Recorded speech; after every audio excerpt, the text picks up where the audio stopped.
bien, l'été financier a été plutôt calme sur les marchés qui ont été globalement bien orientés au cours des derniers mois. Donc ça contraste avec la première partie de l'année qui avait été assez volatile, voire anxiogène. Donc les marchés considèrent aujourd'hui que l'économie se reprend progressivement un petit peu partout et ils ont bien acté aussi du fait que les banques centrales ont ancré les taux d'intérêt à des niveaux très bas et pour longtemps.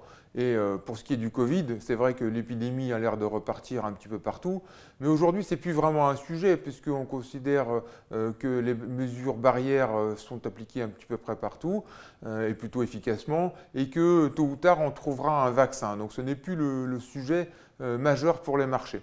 Il y a trois classes d'actifs qui se sont particulièrement distinguées cet été. La première, ce sont les actions technologiques américaines, à l'image de Apple qui a dépassé 2000 milliards de dollars et qui est la première valeur à dépasser ce seuil-là et qui est la première capitalisation mondiale.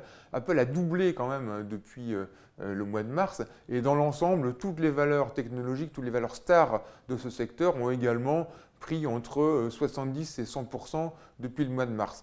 Nous, on pense qu'on n'est pas en 2000.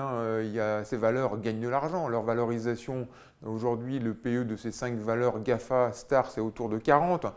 Ça nous paraît un petit peu cher, même s'il y a des bénéfices. C'est peut-être aller un peu trop vite, trop loin. La deuxième classe d'actifs qui s'est distinguée cet été, c'est l'or. L'or a passé ses plus hauts historiques à plus de 2000 dollars l'once.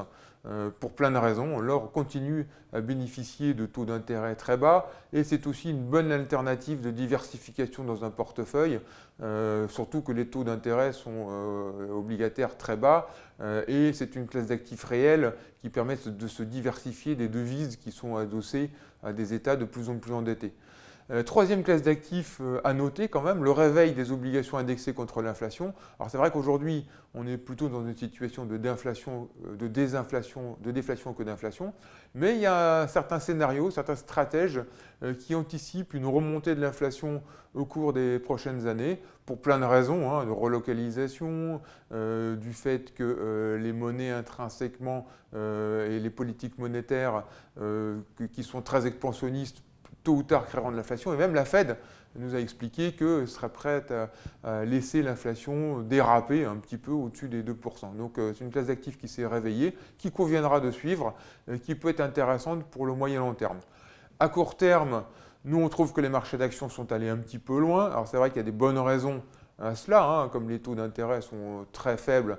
Il n'y a pas beaucoup d'alternatives au placement que les actions qui offrent en plus des dividendes. Donc notre scénario, c'est plutôt des marchés actions qui vont se stabiliser.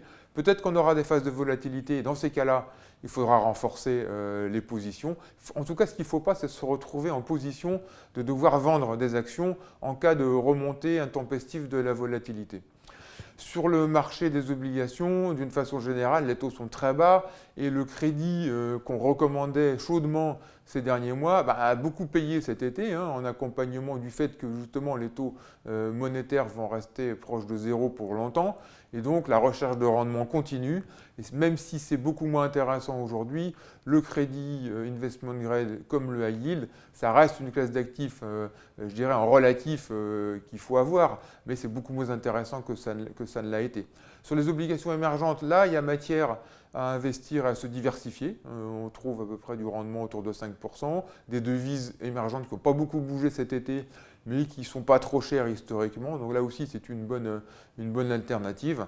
Et donc voilà pour notre scénario. On maintient d'une façon globale une certaine neutralité sur les actions. Et puis, même si tout était un peu cher sur les obligations, rechercher du rendement là où on peut l'avoir.